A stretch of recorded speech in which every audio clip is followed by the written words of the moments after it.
হরি নামের শোভা তেমন হব এখানে আছেন কত আমার গৌর গোবিন্দ ভক্ত।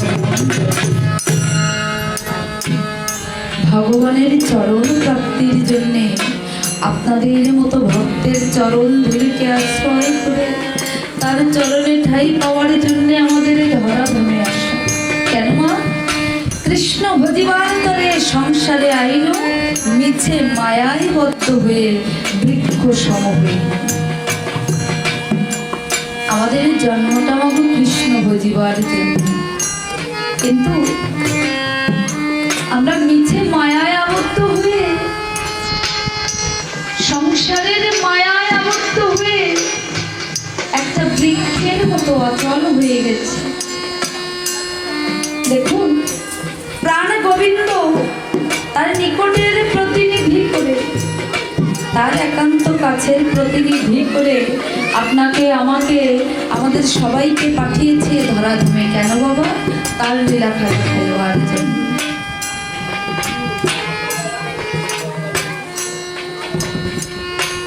কিন্তু আমরা এই সংসারে এসে কি করেছি? সংসারের মায়ায় ডুবে গেছে। আমাদের সকলের কর্তব্য ছিল এই সংকে বর্জন করে সারিকে গ্রহণ করে সত্যকে সাথে নিয়ে চলা। কিন্তু আমরা কি করেছি? সেই সত্যকে বর্জন করে মিথ্যাকে সাথী করে লোক ঠকানোর ব্যবসা করে করে জীবনের বেলা পার করে দিয়েছি। আজ আমরা কাকে খুঁজতে এসে কাদের খুঁজলাম? দেখুন, আর যদি আমার টাকা পয়সার অভাব থাকে, আপনাদের কাছে হাত পাতলে নিশ্চয়ই আমাকে টাকা দিয়ে সাহায্য করবে। কিন্তু ভক্তবৃন্দ, আমার যদি কৃষ্ণ প্রেমের অভাব থাকে, আমার যদি হরি প্রেমের অভাব থাকে, তো ওই কৃষ্ণ প্রেম, ওই হরি ভক্তি দেওয়ার মতো জগৎ সংসারে কেউ নেই। তাই তো যে মনেকে ধিক্কার দিয়ে বলতে ইচ্ছে করে, ওরে সারাটা জীবন ধরে তো শুধু অভিনয় করে গেল, অভিনয়ের বেলা তো শেষ হতে চলেছে। তাই আমাদের সকল কর্মের মধ্যে একটু সময় বের করে ওই গোবিন্দ চরণে নিজেদের নিয়োজিত করতে হবে।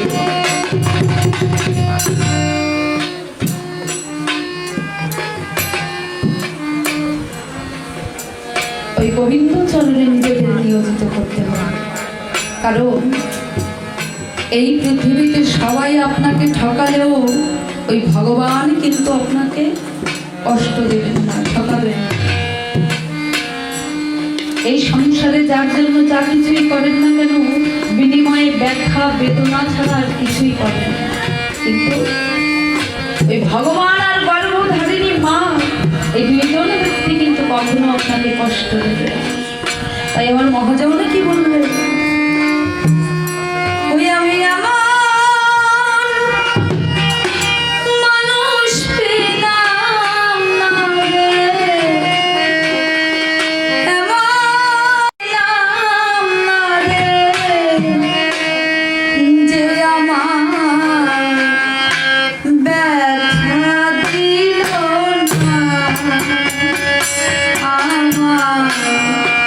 ব্যথা দিল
Yeah.